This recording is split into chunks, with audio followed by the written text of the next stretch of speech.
मैंने बहुत बार अपने संबंध में सोचा है मलिका, और हर बार इस निष्कर्ष पर पहुंचा हूं कि अंबिका ठीक कहती थी। मैं यहां से क्यों नहीं जाना चाहता था? एक कारण तो यह भी था कि मुझे अपने पर विश्वास नहीं था। मैं नहीं जानता था कि अभाव और भर्त्सना का जीवन व्यतीत करने के बाद प्रतिष्ठा और सम्मान के उस वातावरण में जाकर मैं कैसा अनुभव करूंगा। मन में कहीं यह आशंका थी कि वो वातावरण मुझे छा लेगा, मेरे जीवन की दिशा बदल देगा। और यह आशंका निराधार नहीं थी। तुम्हें बहुत आश्चर्य हुआ था कि मैं कश्मीर का शासन संभालने जा रहा हूं। तुम्हें यह बहुत अस्वाभाविक लगा होगा, परंतु मुझे इसमें कुछ भी अस्वाभाविक प्रतीत नहीं होता।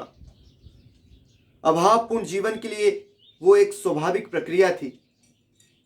संभवतः उसमें कहीं उन सब से प्रतिशोध लेने की भावना थी जिन्होंने जब तक मेरी भर्त्सना की थी, मेरा उपहास उड़ाया था।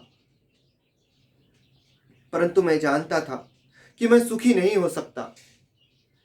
मैंने बार बार अपने आप को विश्वास दिलाना चाहा कि कमी उस वातावरण में नहीं, मुझ में है। मैं अपने आप को बदल लूं तो सुखी हो सकता हूं, परंतु ऐसा नहीं हुआ।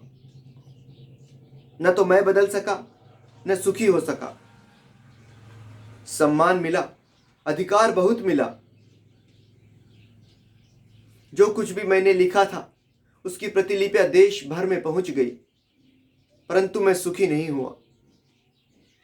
किसी और के लिए वो वातावरण और जीवन स्वाभाविक हो सकता था, मेरे लिए नहीं। एक राज्य अधिकारी का कार्यक्षेत्र मेरे कार्यक्षेत्र से भिन्न था।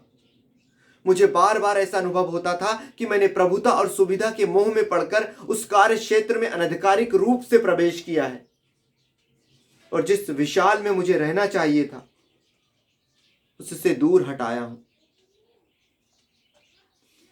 जब भी मेरी आंखें दूर फैली क्षितिज रेखा पर पड़ती, तभी मुझे यह अनुभूति सालती कि मैं उस विशाल से दूर हटाया हूं।